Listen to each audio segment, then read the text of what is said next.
The notification came through on a Tuesday morning, and I remember thinking it was spam.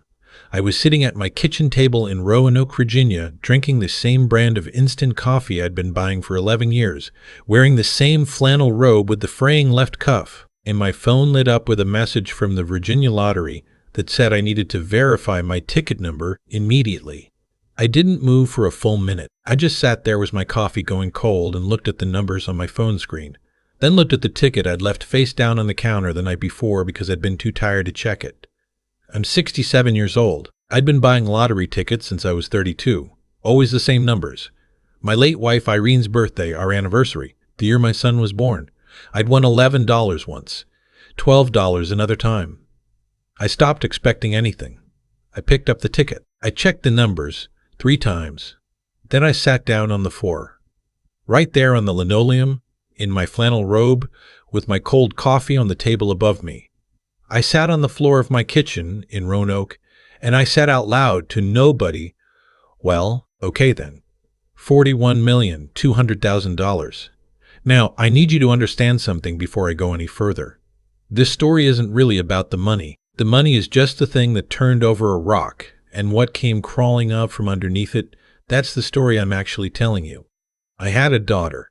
Her name is Gwendolyn. She goes by Gwen, and she'll be 42 in March. I also have a son-in-law named Bart, short for Bartholomew, which he finds embarrassing and which I mention because small details like that matter when you're trying to understand a person. Bart is 44. He works in commercial real estate in Charlotte. He has very white teeth and a handshake he practices. Gwen and I were close once. When she was small, she used to climb into my lap while I watched the evening news and fall asleep there. Just like that, completely trusting the way children trust before they learn better. I coached her soccer team 2 seasons. I drove 4 hours each way to watch her college graduation in the rain. When she married Bart, I gave a toast that made people cry, and I meant every word. Then Irene died. My wife Gwen's mother passed away 9 years ago from pancreatic cancer, 13 weeks from diagnosis to the end. It was the worst thing that ever happened to me, and I say that as a man who served 2 tours overseas, who has buried his parents, who has had bad years in ways most people haven't. Losing Irene was different. It rewired something. Gwen handled her grief the way some people do, by getting angry. Not at me exactly, at everything.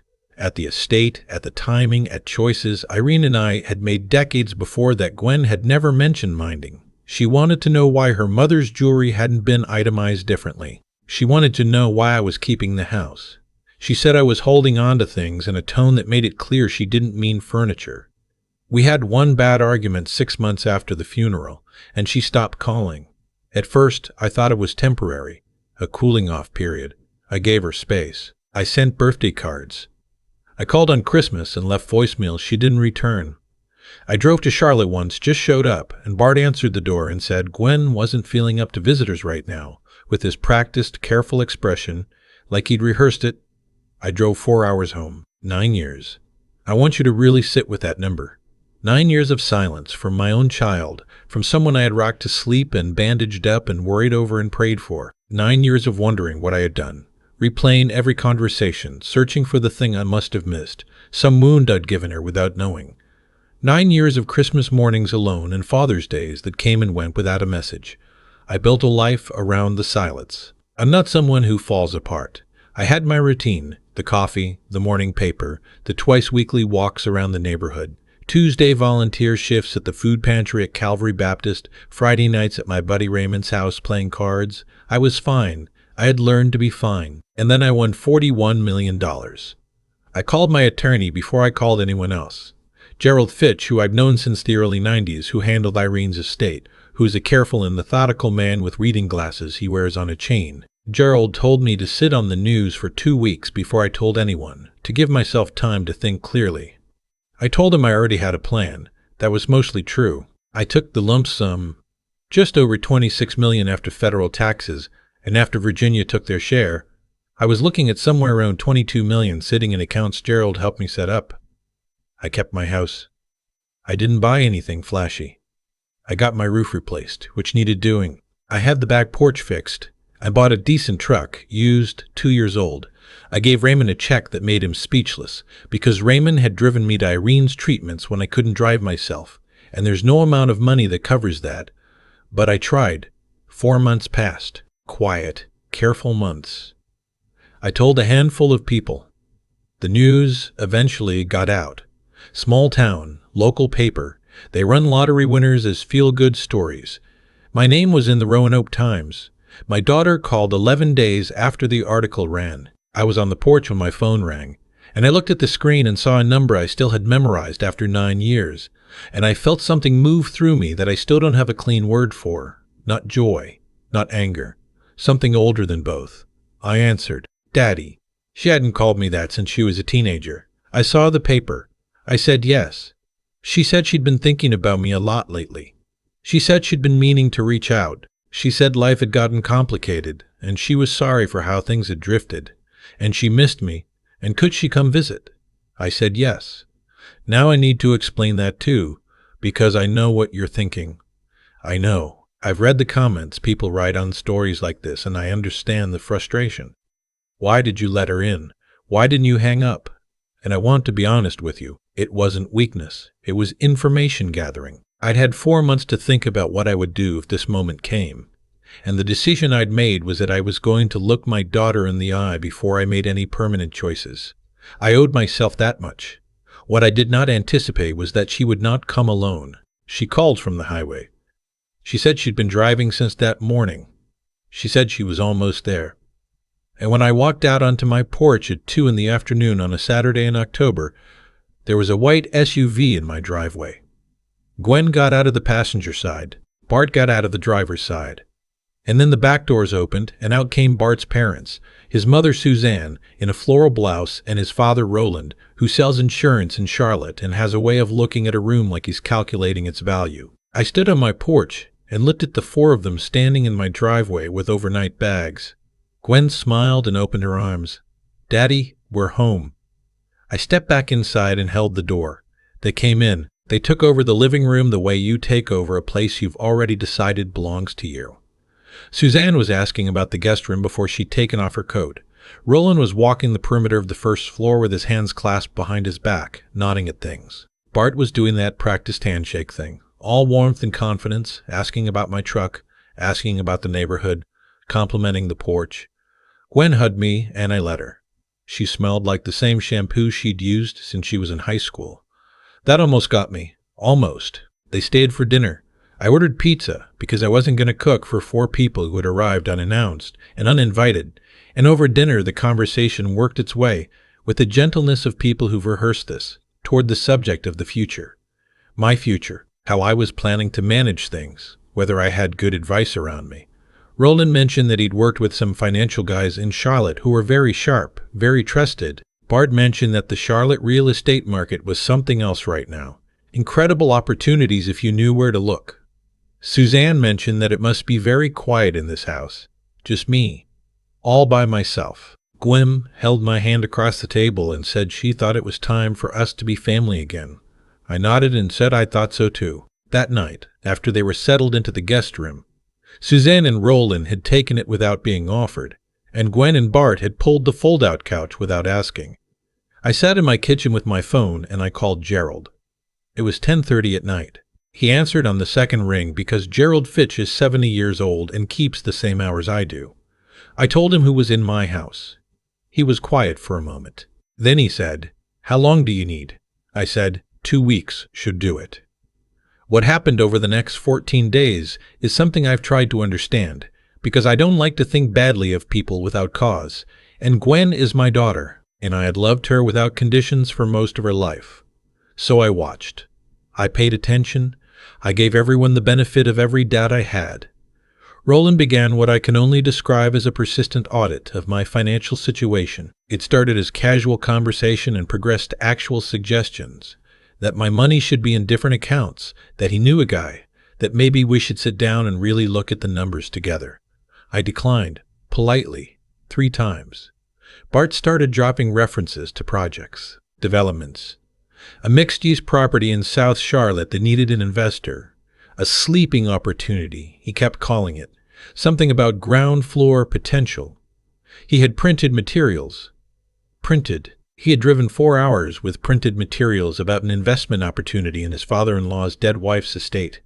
Suzanne, for her part, had strong feelings about the house. It was too big for one person, she said. It needed updating. She had a friend in interior design. She asked, twice, whether I'd considered selling. And Gwen, my Gwen, who used to fall asleep in my lap. Gwen was the one who came to me on the 4th morning, when the others were still asleep, and sat across from me at the same kitchen table and said, carefully, that she thought it might be a good idea for all of us to look at a bigger place together. Something with more space. Something where she and Bart could have a proper room, and where Suzanne and Roland could visit comfortably, and where I'd have company, and where we could all be, her word, together. She said she thought it was what her mother would have wanted. I excused myself. I walked out to the back porch, and I stood in the cold October air, and I looked at my yard, the oak tree Irene planted the year we bought the house, the garden bed she tended every spring until she couldn't anymore, and I let myself feel everything I'd been managing. Not anger, grief, mostly. The quiet, specific grief of a parent who sees clearly, maybe for the first time, that the person sitting at their table is not quite the person they raised. Or maybe she is, and I just hadn't known it. Either way, something was over. I went back inside. I sat down across from my daughter, and I said, Gwen, I want to tell you something, and I need you to just listen. She nodded. I know why you came back. I knew when you called. I've been watching you all for a week, and I understand what's being asked of me, even when it's dressed up as something else. And I want you to know that I don't feel angry. I feel sad. I feel sad because I missed you for 9 years, and when you came back, you brought Roland. She started to say something. I held up one hand. I'm not finished. I've already made my decisions about my money. I made them months ago, before you called. Gerald has everything structured. There are no investments I'm looking for. There's no property I want to buy. There's no arrangement involving any of us living together because I've thought about that too and I know how it would end, and I don't want to spend my last years watching that happen. I paused. The house is staying in my name. The accounts are structured. The only person who will have any role in my estate is a charitable trust Gerald set up, and I've directed significant funds there already. She went very still. What trust? She said. I told her. $2 million to the Gary Sinise Foundation, which supports veterans and their families. Another $1 million to the Karelian Hospice program here in Roanoke. Because they were good to your mother at the end, I said, and they deserve it. Smaller amounts to Calvary Baptist, to the county food pantry, to a scholarship fund at the high school where I'd coached her soccer team in 1998. I watched her process that. You already gave it away, she said. Some of it, I said. The rest is mine, and I'll decide what to do with it in my own time. The others were awake by then. I could hear Bart moving around upstairs, the sound of Roland's voice somewhere. Gwen sat across from me and didn't speak for a long time. Then she said, You planned this. I had 4 months, I said. She said, and this is the part I think about most, the part that has kept me up some nights. She said, Daddy, I do miss you. That part is real. I looked at my daughter for a long moment, at her face which looked so much like Irene's that it sometimes still surprises me. And I believed her.